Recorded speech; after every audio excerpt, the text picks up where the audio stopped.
What's up YouTube, OhHolyDuck here, and welcome to the How to Conquest for Beginners video series.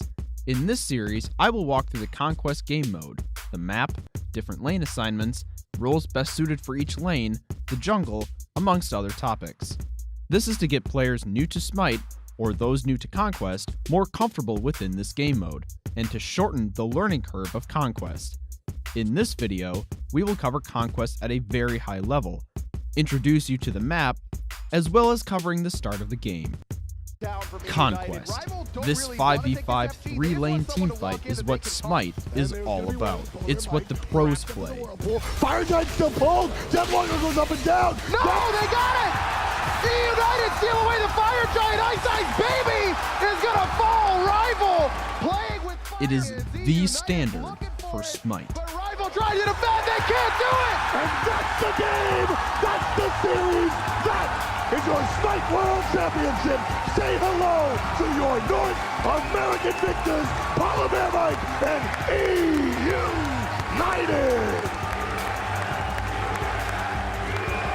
Unfortunately for beginners, it is also the most complex and detail-oriented game mode in all of Smite. So let's begin to break down this behemoth of a game mode, starting with the map. Here is the map for Conquest for Season 5, continuing its Greek theme.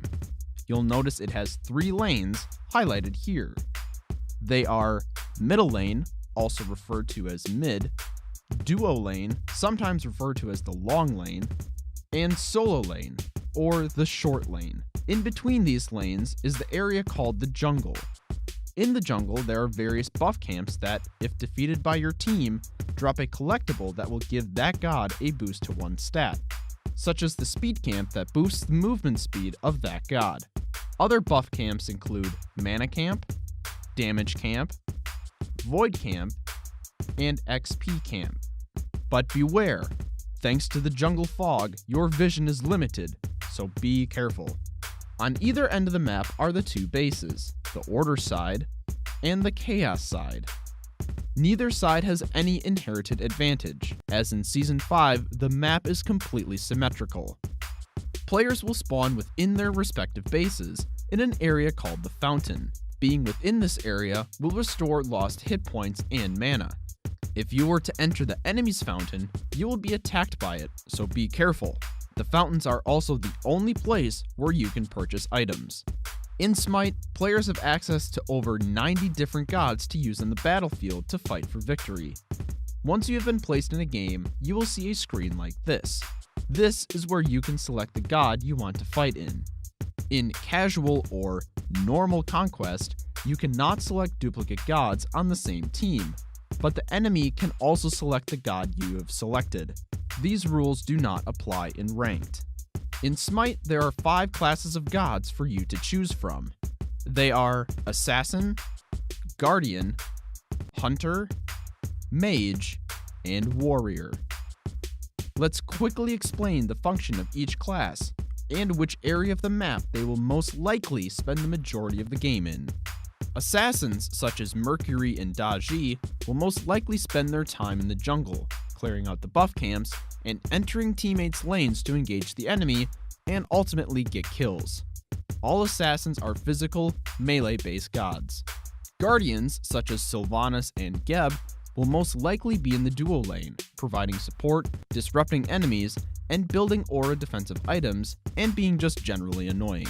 Typically, Guardians don't focus on getting kills, but rather setting up kills easier for their team. All Guardians are magical, melee-based gods. Every team benefits greatly from having a Guardian on it, so show them the love that they deserve. Hunters such as Hachiman and Artemis will also be in the duo lane, alongside their trusty Guardian, most of the time. These gods' main role is to level up as fast as possible so that they can greatly sway the battle in their favor during the later stages of the game, and help their team destroy towers and phoenixes quickly. Kills and objective control are the name of the game for these ranged physical gods, so get good at landing those auto attacks. Mages, such as Ra and Poseidon, will almost always live in the middle lane, with the exception of Kronos, Freya, and Sol, who are often classified as magical hunters. Mages typically excel at clearing out the minion wave and enjoy a late game power spikes to dominate those late game team fights. Most of these gods are ranged magical gods. Warriors such as Cuchulainn and Chaac typically live in the solo lane. They usually have high base defense, so they can take quite the beating and still keep on fighting. These gods are physical, melee gods.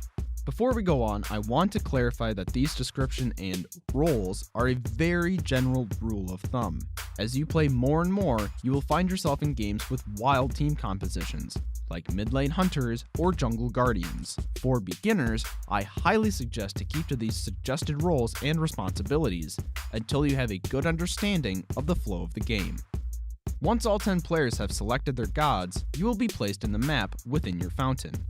You have 1 minute before the game actually begins. During this time, you can spend your 1500 gold.